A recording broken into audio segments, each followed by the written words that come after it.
Main character syndrome a bad thing? I think not. I really don't think it's a bad thing.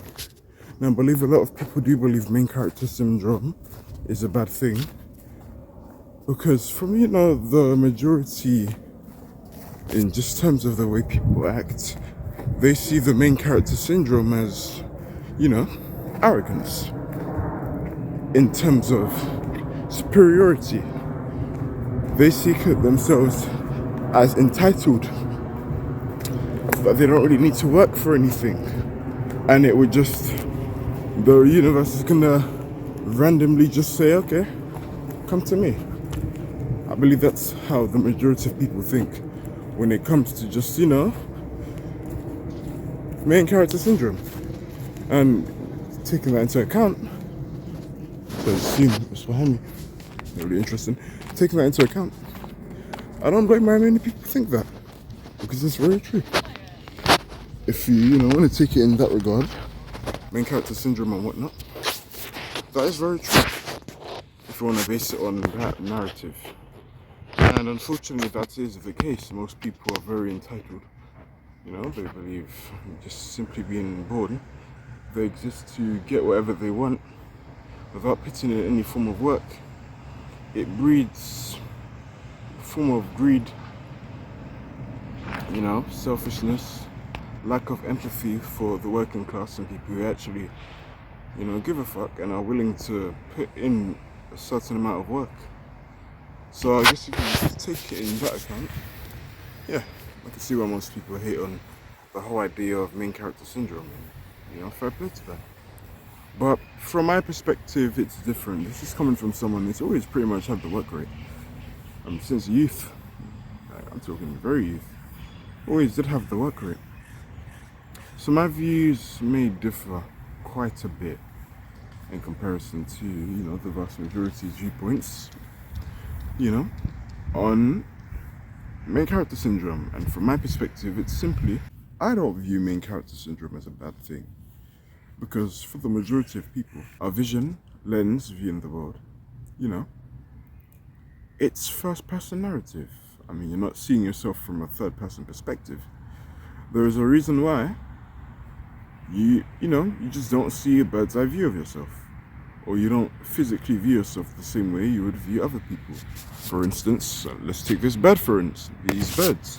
See if I can zoom in. I don't view myself physically the way I view the bird, because everything is first person perspective. Always has been, always will be. In a reality type sense. So this is excluding video games, because I know that can kind of change the perception and whatnot, but that's very different. That's the alternate reality. I'm talking about now. Just now, everyday life when you're living, you're always going to be with you. You've been born to this world by yourself. You're going to die in this world by yourself. So I think it's fair to say main character syndrome is absolutely a normal thing. I was just looking around to see if I could get another camera angle to, essentially try adjust the camera. But that's not looking very possible, unfortunately, man. That's very fine, man. We'll just continue on. But I don't view main character syndrome as a bad thing, so long as you're not arrogant, in the things you're doing. If you can still keep your humility, but still have that desire in you to want to improve yourself every single day, because we can't have any shitty main characters. You don't want to be a main character that is overshadowed by another person who's actually a side character in your story, but gives off the impression that they're a main character and you're more so a side character. And then no one wants to watch your story, you being the main character, of course. Basically, in short, I'm saying you don't want people to steal the show in your story. Come on, man. You have one life. You might as well make it a good one, right? It's a very peaceful day today. A lot of people, and this goes back to what I was talking about in the beginning, I can see why most people, in terms of main character syndrome, would feel the need, to want to over-humanize their characters, or over-exaggerate things, if you will. And it can even go to the point of, again, going against their morals, because, as bad as it is, yes, it is bad, and it doesn't justify what they're doing. But from their perspective, I can completely see where they're coming from, because us as humans, we naturally crave attention from other people, whether you want to admit it or not. You know, there's a common phrase, oh, I don't care what no one thinks about me. Yes, you do. Yes, you absolutely do, to some extent. I mean, I know you most definitely care what, your family think about you. And there's nothing wrong with admitting it. You know, it sounds so cool to say, to deny that fact, but it's just part of human nature, so why deny it? It's like saying in your lifetime, you will never feel the urge to take a shit or, urinate. You're human, of course you're gonna have that feeling. Same with sex, food, eating. It's just part of the process, man. It's the way of life. And the same applies with main character syndrome. I don't even think it's a bad thing. I think it's just a false interpretation that's acted upon the majority of people. They take it to an extreme, very polarizing extreme, to the point where they just come off as like arrogant, like I told you in the beginning. They start to really reject and devalue the people around them and only think that the world centers around them. I believe that's where the issue kicks in. But that shouldn't be the approach. The approach of this so-called main character syndrome, what it really should be, is more so rather, okay, I'm born into this world alone to explore something. It's my journey. My journey will be unique to everyone else. Let's say you're aiming for a specific goal and you may see someone who's reached the goal where you want to be. That it may have taken that person 5 years to reach the goal. It may take you 8 years.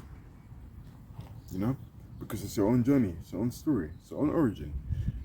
This is why it's not very wise to compare yourself to someone else, because you have your own journey. He, as a main character, had his different, journey, and so will yours be. Really liking what I'm seeing here. Your story will also be different, so you need to take that into account. You have a different journey. And hey, it doesn't even have to be humans. Like I explained earlier, every living human being. No, I contradicted myself. Every living organism. The crows, for example, those two, they may not have been from the same family. Perhaps not. There are many of the same type, so I will never know. We will never know. But they're still here today. They somehow managed to get to the same area, despite their different upbringings and stories, different experiences. Now, they do bear similarities, the same as the majority of us humans, because we're all human, right? You go through the natural processes of human struggle. Some may be a bit more extreme than others, but either way, you're here. Regardless of your background or where you're from, you're here. That's all that matters. You're the main character. It's from your lens. You don't have a first-person lens on my story. Neither do I with yours.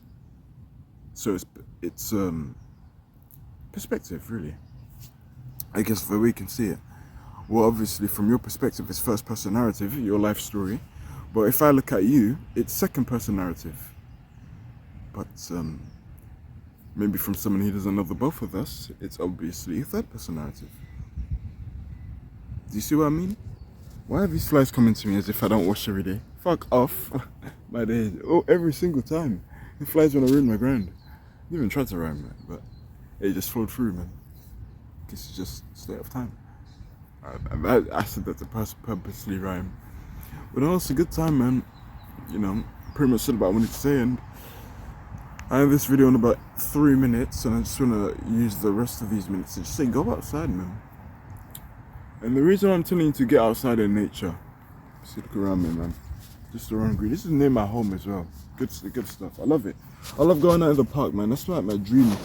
I'd probably say my dream, just place to live. It would probably be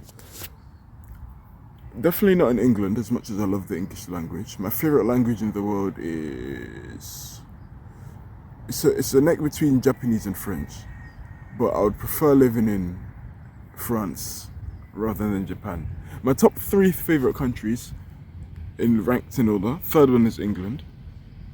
Second one is France. First is Japan. But I would rather live in France than Japan, because not many black people in Japan, and I like my multicultural, just setting. So my dream place would probably be somewhere really close to nature in France, with a lot of trees, greenery.